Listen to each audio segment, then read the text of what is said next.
Kami berada di Desa Blamacung Bawah, Kecamatan Ketol, Kabupaten Aceh Tengah. Bertemu dengan Ibu Kader, Ibu Bidan, Kepala Puskesmas dan Pak Rejo. Luar biasa dalam pelayanan masyarakat. Satu yang menarik, kami dengar dari Ibu Kader dan Ibu Bidan, ada masyarakat yang tinggal di sini, berobat di sini, meskipun KTP-nya tidak di sini, tapi dilayani. Setelah selesai, datanya dikirim ke desa asal atau kampung asal. Ini sebuah prestasi hebat. Nah, mudah-mudahan semua bekerja dengan baik, kader, dipakainya pun terawang.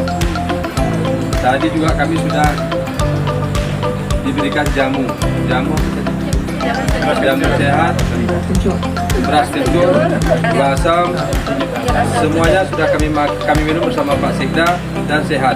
Jadi nanti tanggal 19 kalau ada posyandu, insya Allah nanti kami hadir bersama Ibu untuk melihat bagaimana posyandu.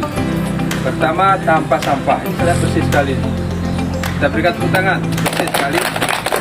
Artinya Blamancung, Desa Kampung Blamancung Bawah sudah bekerja bagaimana memberikan contoh suri teladan kepada anak-anaknya untuk menjaga kebersihan.